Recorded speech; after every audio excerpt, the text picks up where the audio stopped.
And we are live. Hello, everyone. Hello, Jen. Hello. Good afternoon over there. Yes. Yeah. Hello, everyone, and welcome to the pop up chat with Summer and Jen of the Life, Love, and Money Show. And today we're so excited because we are going to be talking about, can you really have it all at the same time? Thoughts? For those of you who are going to be joining us, again, we love your comments. We love your thoughts. We love your participation. This is a quick pop up. We do this once a week, and we're so happy to be here with you. Jen, your thoughts? You want me to jump right into this? What do you think?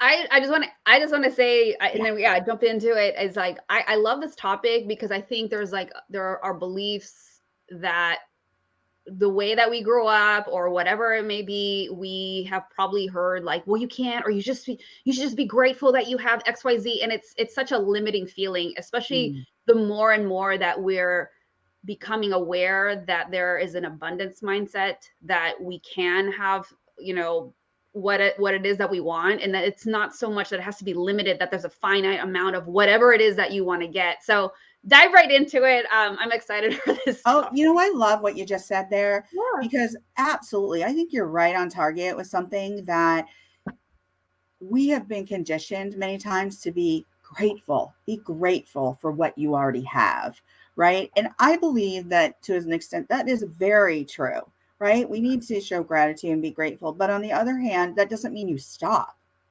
That doesn't mean you have to stop or not take action because of what you have. And yes, it's great to be grateful, but keep going. Jen and I, just putting this out there, we are action, we are activated, we are all about that. Yeah, it's great to dream, have those dreams, have, understand, you can listen to that intuition and manifesting things.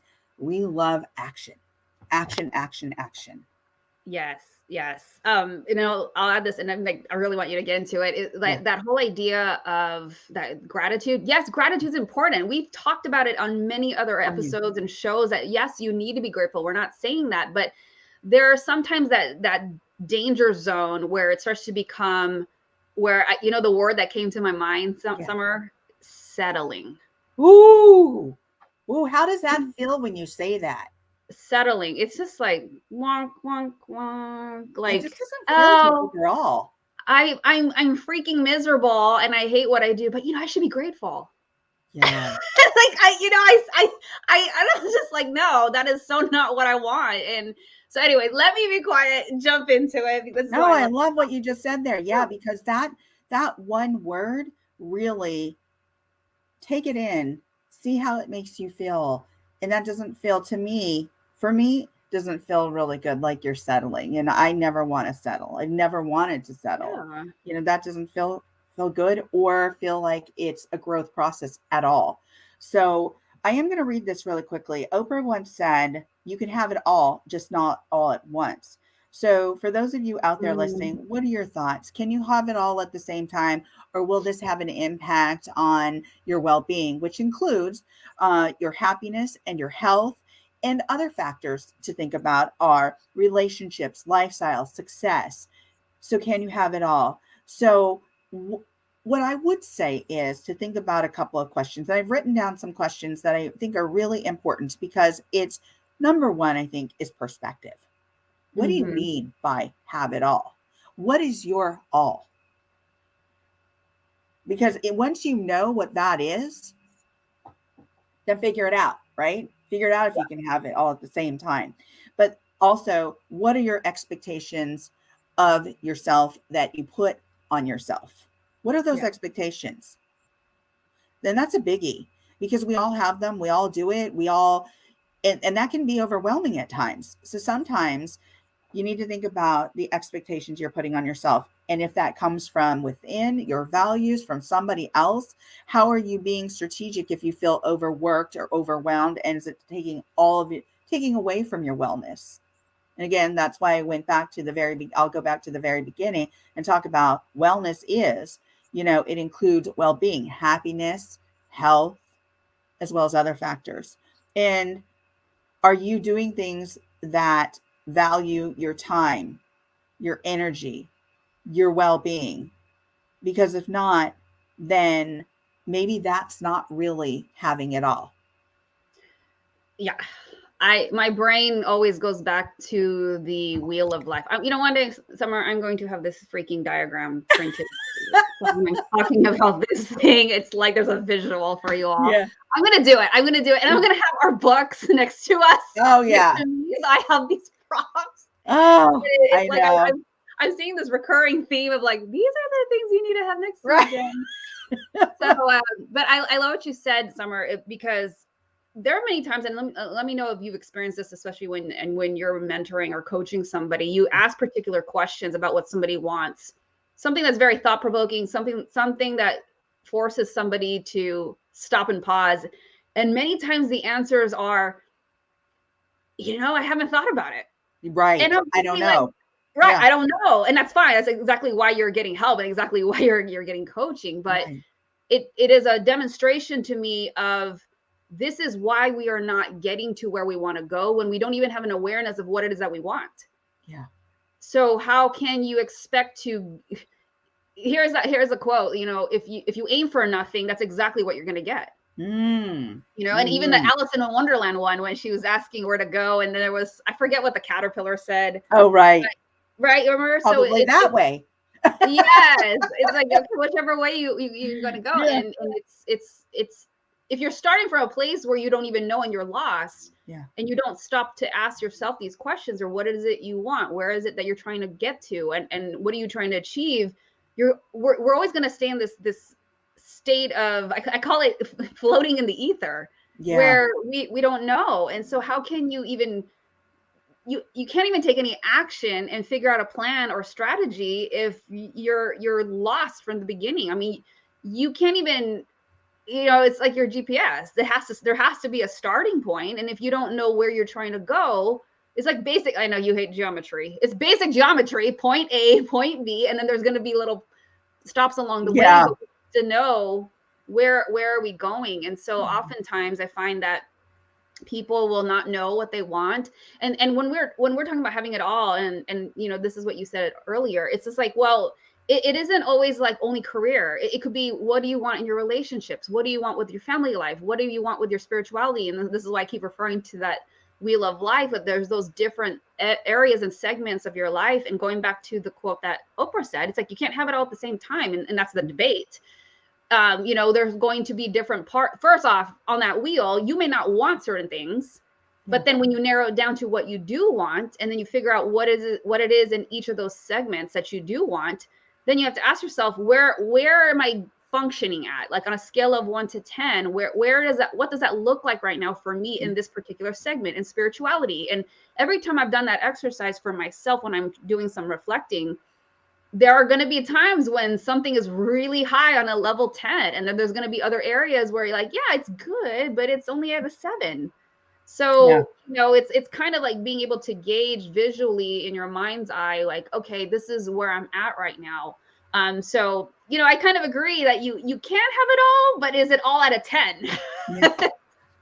And here's the thing, what is your perception of all? Right? Because we all have a different perception, and that lends to what you were saying earlier, Jen, of you must have a starting point. I love that analogy of putting a starting point in your GPS. Brilliant. I mean, that was such a visual that is exactly what we mean. We had just created a course, and that's going to be coming out here soon. And part of that course, the first part of that course, is Likert scale based. And so we're asking questions for you to rate where you're at right now in regards to A, B, and C. Why? Because it's a starting point. How you feel, what you feel about that A, B, and C. And that's so important because that will help you determine, one, where you're functioning from, two, what all it means to you. And so I think, when I look at us and when I look at coaching, one of the things in my specialty is evaluation. Why? Because I'm taking into consideration that wheel of life, which Jen is talking about. And it's a great tool. I look at A, B, and C factors to see how you're functioning, right? And how that functioning and how those factors are going to play a role in having it all. And to me, that is so critical because that is your starting point. And your values are part of that. We always say values are your launching point, right? Well, understanding where you're beginning from is really your launching point. That Yeah. beginning, that understanding. So, are you doing things that are valuing your time, that take into consideration your energy? I said this before, and your well-being. The next question, are you neglecting yourself and others? So as you're doing all, are you neglecting yourself and others that are meaningful to you? Do you have this false narrative in your head, which kind of aligns with what Jen said, having gratitude, showing gratitude, feeling gratitude, but not stopping just because you should be thankful for what you have, but recognizing what you have and then continuing on, right? Continuing on manifesting or attaining those goals and doing the action to attain those goals. So do you have that false narrative running through your head that if you stop or don't push yourself, that you will not succeed or may miss out on something? Because we do that. And when you start feeling that way, that means that those are some indicators that your all may need to be re-strategized, Yeah. or that success comes only when you're pushing yourself to the point of exhaustion. That might be a Uh, point. And trust me, when you do certain things, we've been there. We've been there. I've been there even with my doctorate. I was exhausted. Let me give you a really just quick snapshot. Totally exhausted, exhausted. And this was in 2004, and I was coming to the end. I was on a computer 17 hours a day. oh my gosh. I had I was talk about wellness. These are all the different areas, right? Talk about wellness. I had a lump in my breast. I had fibroids. I had things that I was going through surgery. I ended up having hysterectomy. And people are looking at me like, how are you doing this? How are you doing all of this while you're trying to finish your doctorate? And I said, because I Mm. have to. And we just had gotten orders too to go overseas. Oh my gosh. And so I was just like, oh my gosh, which means that we have to go get our dogs tested. We have to make sure that there's blood taken so that they can get tested so they can go overseas with us. So we've got to go A, B, and C. We've got to do our own exams. There was so much going on.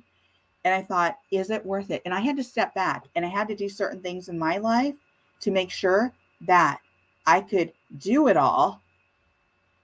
But what did that look like for me? And how was I going to achieve those goals? That one particular Mm. goal. And so it was really important for me to see at that point what my all looked like and what I was invested in the most.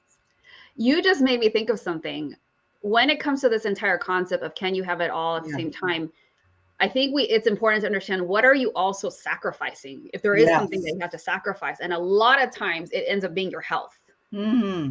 Very often where we do have these societal norms and these ideas and these philosophies that, well, you got to work hard. And I'm not discrediting effort and working hard, but I will say for me personally, I'll speak for myself. I've come to this place where it doesn't have to be hard. It Yeah. shouldn't have to feel hard. It Yeah. shouldn't, like, I'm trying to get into this place of like, things come with flow and ease. Yeah. And even if I am working hard, I don't want it to be under this feeling of like, oh, I hate this. Like, oh, I have to keep going. And Yeah. if I'm, how many times have you been in this flow? Like, okay, for example, when Summer is creating something for us, a program or not, she is just in this, and it's like done in like overnight.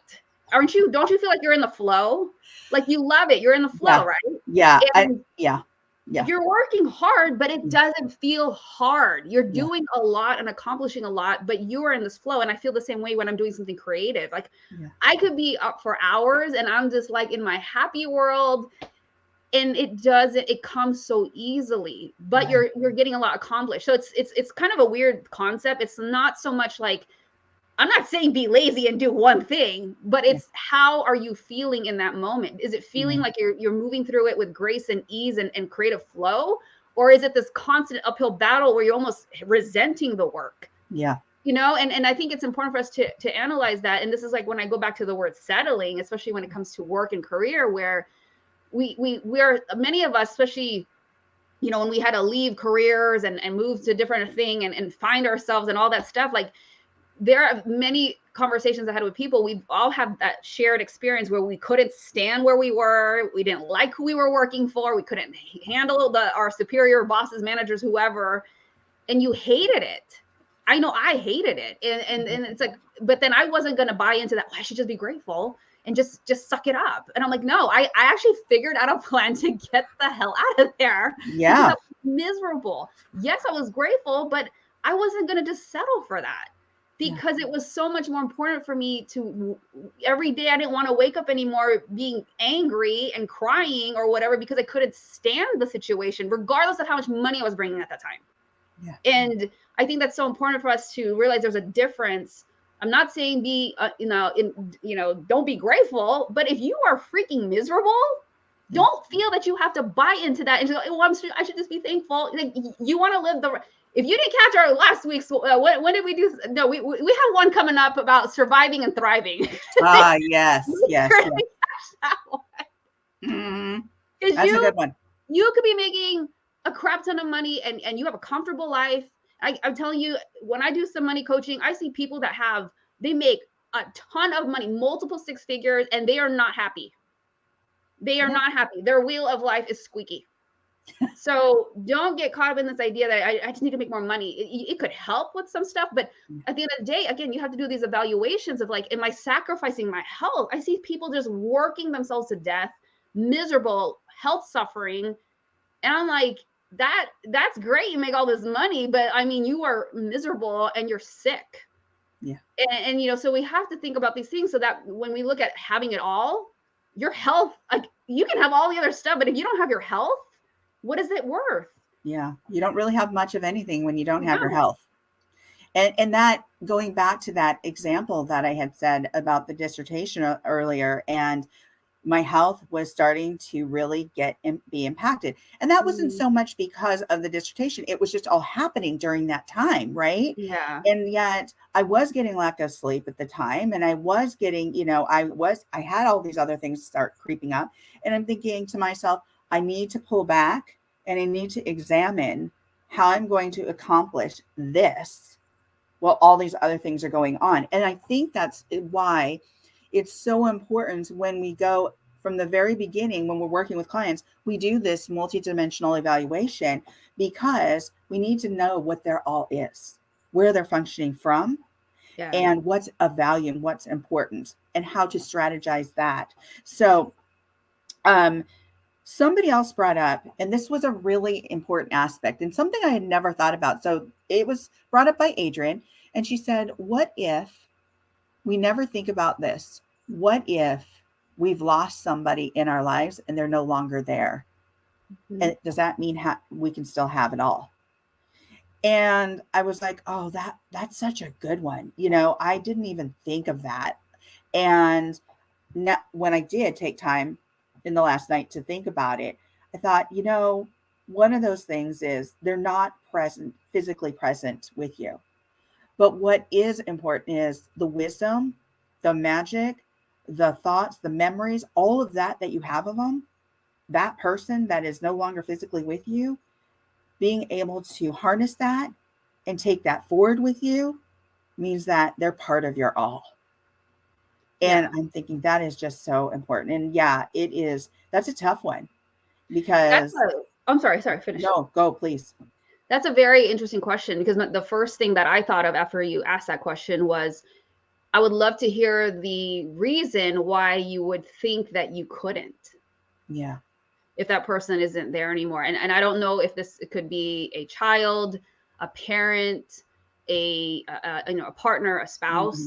And I understand that there's going to be an extreme amount of loss and grieving and having to go through that process. Yeah. And I think at some point though, there's going to be a time where, interestingly enough, this topic of resetting, there's going to be this time of reset. And then you're going to have to ask yourself, how do you define your life? What is it based on? Because the only thing that we can control are our actions and how we react to the things around us. And so if we, there are these concepts of where we can put people on a pedestal, or we put our all into somebody else. And then we sometimes go into that zone and we start to neglect our needs. We neglect our own evaluations of things that we need to process, and then we're putting it all on somebody else. So those are just some of the things I'm thinking of, and especially when you come to that point, I think we have to ask ourselves, like, how can I create this having it all, whatever that looks like to you, however you define that, and what are those things that you can control, what is within your control that you are responsible for creating. What it reminds me of too, Summer, how we've talked about happiness, and creating your own joy. Oh yeah, from within. Yes. Are we relying on somebody else or external factors to be the reason why we only have it? Or are we figuring out a way from within how to create that joy in our life? And so, of course, it's a devastating loss, but I do have to question and challenge the thought of, like, well, at some point, how are you going to create this for yourself and not have it be reliant on somebody else's presence in your life? And though it's a big impact and influential, no doubt, and very hurtful that person's not there anymore, but what can you do as you decide to continue to move forward? Mic drop. Seriously.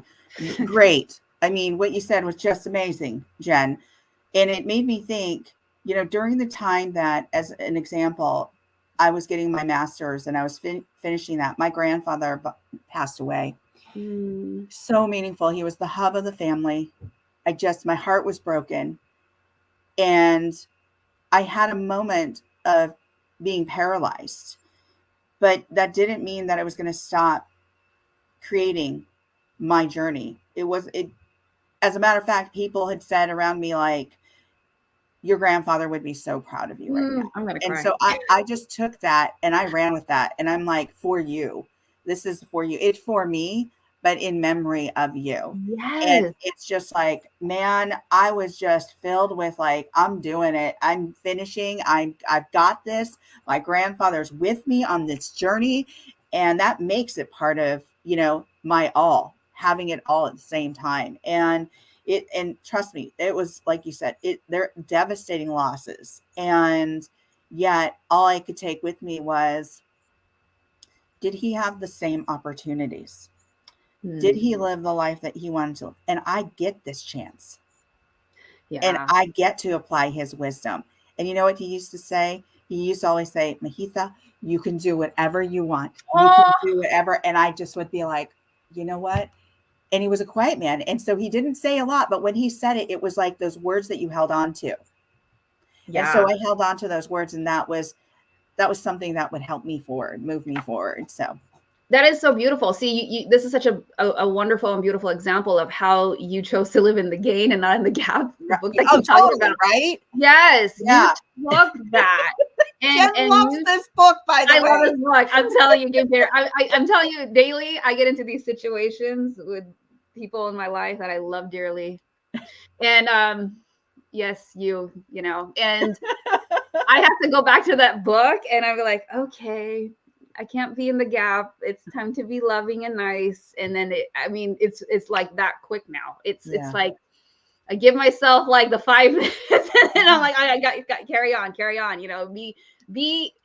take action on the books that I'm reading. And I'm really trying to practice that. But going back to the situation, like, you took this situation and made it, like a homage to your grandfather. Yeah. And instead of allowing it to eat you up. And I mean, I've seen situations, and this is not to disparage anybody that has done this, but it's like I've seen situations where something horrific happened, and what they couldn't, for whatever reason, move on. It just put them way back. Yeah. Or they stopped and they couldn't move forward and they didn't get the help or whatever happened. But you stepped into your power and you took the situation and you looked at it from a different perspective. Like, what can I do? I can't bring him back. He's not here. What can I do? And then you ask yourself these questions, right? Yeah, absolutely. And you moved forward, finished it, and you're like, this is for you. And so, it's such a great example of how are you going to look at these things if there is a loss? How are you going to continue to still, because, I think, again, it's devastating. I'm even thinking, like, if I lost some of these people in my life, but what would they have wanted you to do? What would your Mhm. grandfather what would he have wanted you to do? Exactly what you did. You moved forward. Yeah. And if how the best way I think we can you know, do that, what we can do in their honor is I'm going to still show up to be the best that I can, the best version of myself, so I can Mhm. show up powerfully, so I can help others and shine brightly in whatever capacity I define that in. And this goes into, whether it's career, relationships, in these areas of your life, if those things are important to you, that's how you're going to be able to have it all. Yeah. Again, you have to define what that is for yourself, but in order for you to, stay on this running path or this walking path of like Yeah. having it all, you cannot be in this mindset of despair. And again, feel the feelings, go through the emotions, but at some point we have to decide, okay, what am I going to do? Like Summer did, she took action and she was able to say, like, I'm going to reframe how the situation is looking, I'm going to move forward, and I'm going to do this in honor of him. Yeah. Absolutely. And there, and let's be real. Let's be real about this. There are going to be moments of time where you're going to be a tad bit paralyzed for a moment, Yeah. but don't stay there. And also, you need to look at, like Jen had mentioned earlier, you know, what's impacting you. Why are you staying where you're staying? Yes, gratitude is amazing, and yes, I believe in gratitude, but that's not all. That's not the end point. So, where are you beginning? And how do you continue to self-actualize? And self-actualize, people will say, and I've heard them say, oh my gosh, I'm so self-actualized. Well, here's the thing. We don't finish our self-actualization until we actually leave this earth or You wherever say we dead? go. Yeah, until I we're dead. I've never heard anyone tell me that Oh yeah, the that way they they use the term, and I'm like, wait, we're not. It's a process. Self-actualization is a process. So it's interesting. we continue to open that up to learning and understanding. And so as you look at this question, as you consider this question, can you really have it all at the same time? What is your perception of all? What is Yeah. yours? Not somebody else's. What is yours? How are you taking care of yourself in this process? How are you neglecting yourself or others that are meaningful to you? How much are you pushing yourself, and to what point are you pushing yourself? And is that of value to your time, your health, your wellness, your relationships, all these different various lifestyle factors, right? How is that impacting you? And so begin to think, when you think about, can you really have it all? What is your process? What does that look like for you? Not somebody else that you idolize or that you hear about all the time, or somebody, not them, because you don't have the same variables of functioning that they might. You just don't know what Exactly. they're doing. You don't know how somebody else's income perhaps is being offset by somebody else. You don't know those factors or variables. So Yeah. determine how you want it all based on the factors or variables that you understand, that align with who you are. So that's where I would end it. Do you have any last words, Jen? I think it's important for everyone to decide what is having it all. What does that look like for you? What is it that you want? Because not everybody wants to have a giant house and 5 cars and all this stuff you see on Instagram. I Yeah. mean, there are people that will love the tiny house idea. There are people that love I want to be a digital nomad and I kind of just Yeah. couch surf, or they have very very simple. I know people who made lots of money and decided to live a very very simple life. So it's going to be different. This is why I love that you said it's going to be different. Don't base it on what you see. Everybody has a different idea. Yeah. So, ask yourself what it is that you want, because you cannot figure out how to get it if you don't even know what you're trying to get. Or where to begin, or where to set your beginning point on that navigator, or on that Exactly. navigation system, right? And Yes. so it is perception, but it's also work. It's also taking a deep dive into some of the aspects, into multiple aspects of your functioning, so you can understand how you want to juggle that and what's most important to you in regards to your all. So Yep. with that said, you want to sign us off, Jen? Yep. All right, everyone. Thank you for being here for our pop-up chats. We also have our weekly live Thursdays at 11 a.m. Pacific, 2 p.m. Eastern. And of course, you can always subscribe to our YouTube channel. And so with that said, thank you for being here. Happy Monday. Hope you all adjusted to the time change. No, not yet. Oh Getting gosh. there. All right, everybody. Thank you so much. Thank you, Jen. Take care, Thank everyone. you. Bye Bye. bye.